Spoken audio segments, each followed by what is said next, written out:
I'm back in Encinitas, California to drive the all-new 2023 Toyota bZ4X. This is the limited all-wheel drive model. Let's get into it. With the ocean in the background and a nice peaceful electric car in front of us, we have the bZ4X, and it's been a long time coming for Toyota to give us their first mass-produced electric vehicle here for North America and for much of the world. So let's go over the styling of this limited model and how it could be a little bit different than the XLE model that I drove earlier today. And we're going to start up front. Now, all models are going to have parking sensors up front, so that's a nice peace of mind and safety feature. You also have this oddly placed front camera for the 360 camera that is available here and standard here on the limited model. We also have these multi-LED headlights that are a nice upgrade over the bi-LED and much more simple headlights on the XLE model. As we step back, we also have noticeable kind of smoky gray, charcoal gray wheel arches. And then as we get closer, we have what almost looks to be a hood scoop or a hood vent from far away, and you get closer and it's just kind of a two-tone design. I think it looks pretty cool on the hood, makes it look very unique. Now, camera underneath the black mirror here, and as we step back, we can definitely get an idea of the large wheelbase on here. It's the same wheelbase that the Land Cruiser has, so pretty massive, and that's because we need to fit that large battery pack underneath. So the all-wheel drive model has a 72 kilowatt hour battery that's sourced from CATL. It doesn't charge quite as fast. It only charges at 100 kilowatts of DC fast charging compared to the 150 kilowatts on the front wheel drive models. And really the only way to tell if it has all-wheel drive or not is the badge in the bottom. Taillights are the same no matter what grade you get. Now we have those 20-inch wheels on here that is exclusive to the limited grade. And then we also have this optional rear deck lid spoiler that sticks out much further than what we see on the XLE model. And you can still get the limited without this additional roof spoiler. All of them have this little lip spoiler here on top of the lift gate. And I open the lift gate here. We have a power lift gate on the limited. It's manual on the standard XLE model. Now again, on the inside, lots of cargo space in here. There's actually a little bit less in this model compared to, let's say, the one without the JBL system, and that's because we have that subwoofer tucked in here, taking away about 2 cubic feet of cargo space compared to the normal one. Comes standard with a level 1 charger. If I lift this up, there's not really much going on here. No spare tire, unfortunately, but that's just the way of the world. We have a nice tonneau cover here. Seats fold down 60/40, of course. We don't have quite as much rear cargo space as a RAV4, but it still looks massive to me and adequate for most people's needs. Gonna close this. You also have a foot activated closing sensor as well. Opening the gas cap, aka charging port, we have our CCS charging port in here. Now we're gonna look under the hood a little bit, but these have actual door handles, but even though they're not fully digital like we see in the Lexus NX, you still have that safety system in here that will prevent the door from opening if it detects a bicycle coming or a car coming from behind you. Opening the hood here, guys, it's not as exciting as a gasoline engine, but we have the front motor in here, which in this particular model, the all-wheel drive model, we know that it's 107 horsepower and around 124 pound-feet of torque. You combine it with the rear motor and you get 214 horsepower and around 250 pound-feet of torque. This thing is quick, as we'll find out. I do I think 3 0 to 60s in the driving impression. On the inside of the bZ4X, let's test out that door thud. It's very satisfying. The steering wheel is excellent quality. That's the first thing I notice in this vehicle because it's a totally new steering wheel. It also sits very low in this car. Yes, you can raise it and lower it, but if you raise it too high, it almost kind of starts getting into the level of the MID, which the MID is really far behind the steering wheel and close to the glass, the front glass, and it kind of replaces the need for a heads-up display. So that's why we don't have a heads-up display in here. But I like keeping the steering wheel low. It feels like I have a good advantage over it. The door panel though is soft touch, but feels very Toyota-like, nothing high quality. We have a plethora of glossy black plastic around the door handle and the window switches. We have lots of glossy black plastic in the center of the vehicle. I think it looks okay, but it only takes one sunny day to blind me for me to get over it. And yeah, fingerprints are a thing as well. We also have a soft touch but really nice cloth dash that goes behind the large 12-inch screen. If you get the XLE model, which doesn't have fully synthetic leather, it has that same pattern of cloth in the center of the seat and the bottom of the seat. Now, this particular model has a black interior. The Limited, you can also get a light gray interior. And then of course this has the JBL sound system, so we have extra tweeters in the A-pillar here. The center screen here is the new Toyota interface, wireless CarPlay, wireless Android Auto.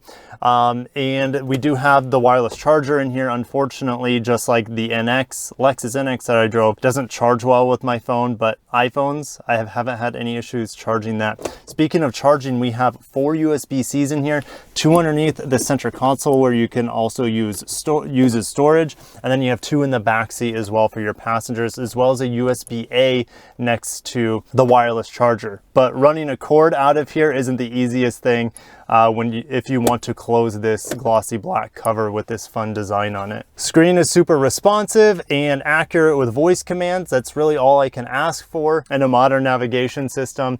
And it also has all these touch capacitive buttons for heated and cooling. Now we have heated and ventilated seats in this model.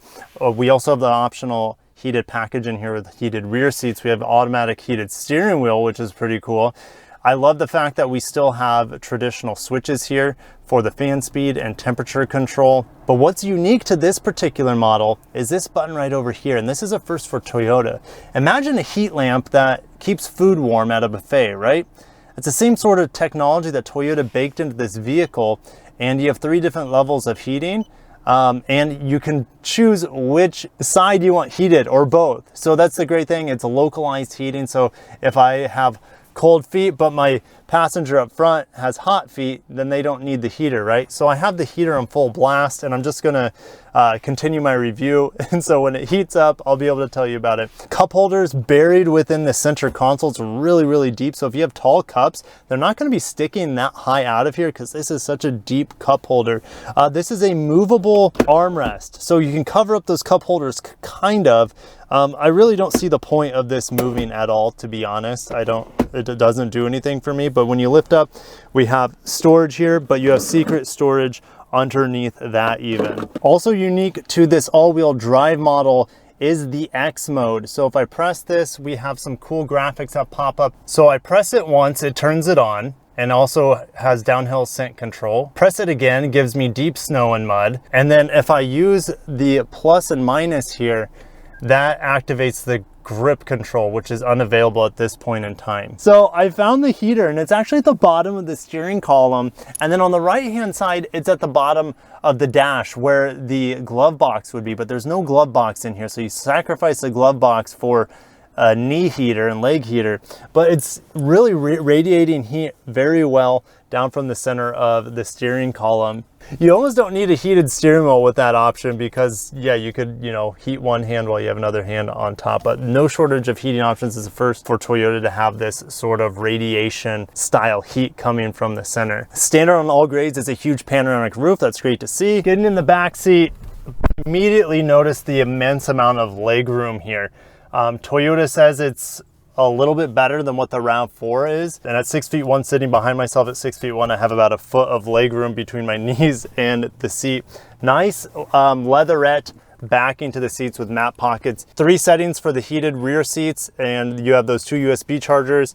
And then you also have vents for the passengers. I actually have a really nice resistance to these vents. High quality, was not expecting that. Again, a smattering of glossy black plastic on the door. These doors look like just miniature models of what we have up front. Cup holder and a phone holder for the armrest. And just like the Lexus NX that I drove this past week, we do have a reclining option for the passengers back here. It's only 2 settings, and you have to use the latch at the top of the seat to get that extra couple inches of reclination. But as comfortable as I am back here, I need to get back in the front seat and take this thing for a spin. 2023 bZ4x, Toyota's first electric vehicle. This is the limited top of the line all-wheel drive model coming in at just under 50K.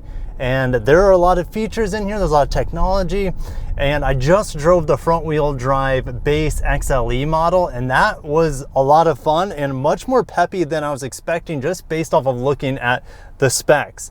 The base model has 201 horsepower and about the same amount of torque.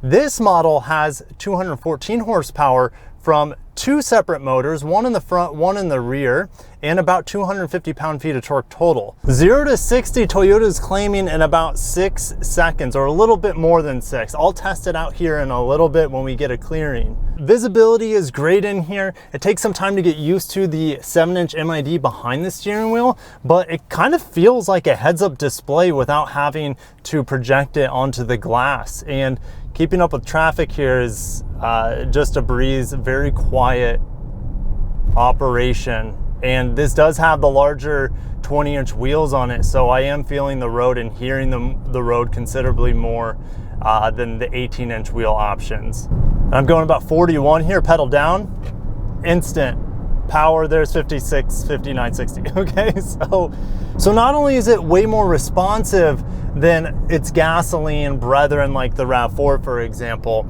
it feels way more safe because the vehicle does exactly what I want it to, which, let's say, accelerate now instantly.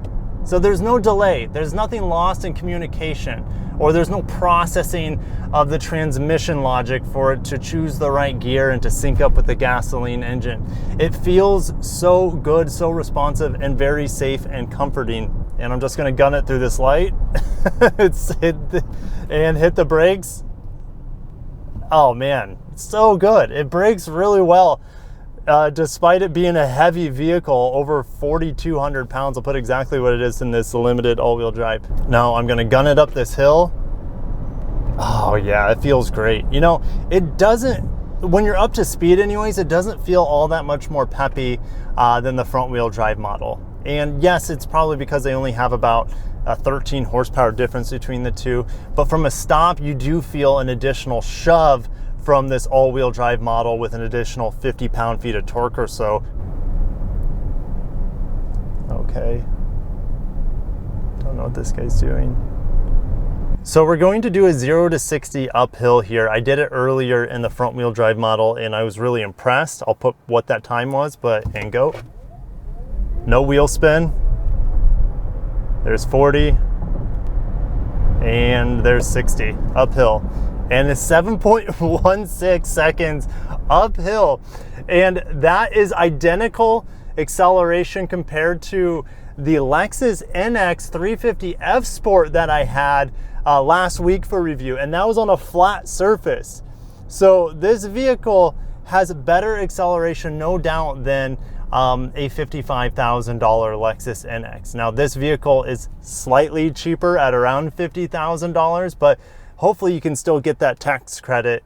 And I think Toyota, I spoke with them earlier, you're still able to get that tax credit probably till the end of the year, then it'll start to phase out slowly quarter by quarter at the start of 2023. And on paper, 214 horsepower doesn't sound like a lot, but I'm telling you, this vehicle feels more powerful, more potent than the 275 horsepower Lexus NX that I drove this past week. It feels more quiet than that vehicle too. We don't have a loud gasoline engine screaming at us, and the sound insulation in here is pretty good, especially on the 18-inch wheel model. The blinkers feel nice and solid in here, and the windshield wipers have a nice click and heft to them.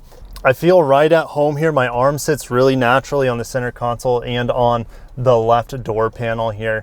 We have a faster speed limit here, so I'll feel a little bit better about this 0 to 60. We do have a sewer hole cover, and that could bring us some traction issues.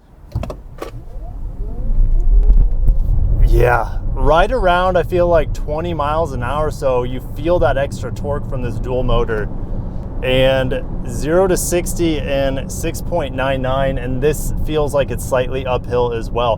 What's crazy is that I had 7.15 at a very steep grade. We're gonna get into the brakes hard here. I'm gonna brake really late, and now, you know, there's not that much dive And this vehicle, you do feel the weight a little bit when you get hard in the brakes. It's not a light vehicle by any means, but there's very little nosedive, and I think it's largely because the center of gravity is really low in this vehicle with the battery packs nestled on the floor. So we're gonna do a U-turn here. We got a nice green arrow. We're gonna make sure she's quiet. Well, orange arrow now. And the turning radius is really tight here. Accelerate. And that's something you wouldn't be able to do in the front wheel drive model, is just mash the gas when you're pulling a turn. I got a tiny bit of chirping, but I feel like the power doesn't override the tires in this vehicle. And speaking of balanced, even in this all-wheel drive model, I still feel like it's a very balanced overall package.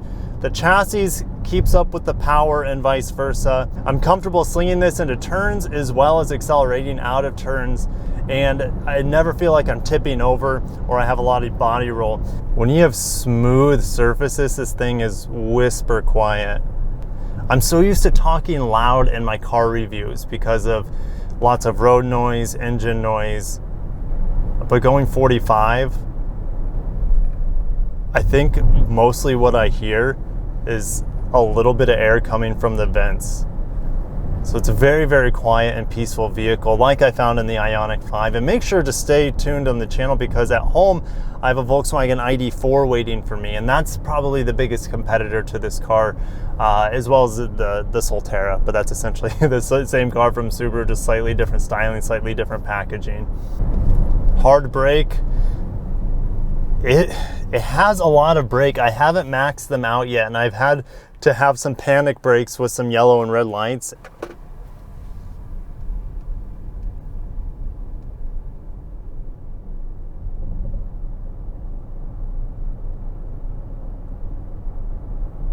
Peaceful acceleration.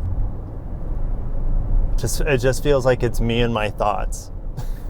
So after I've driven the front wheel drive model with a little less horsepower and torque compared to this all-wheel drive model, I would be more than happy with the front wheel drive model.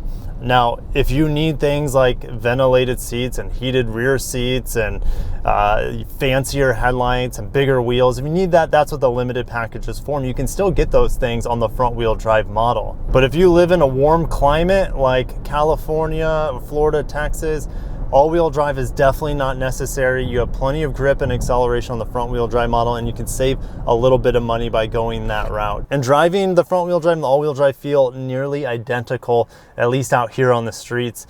Maybe you get a little bit more push between, feels like 15 to 25 miles per hour in this model, but yeah, they feel so similar. One last 0 to 60. Stop, uphill, go.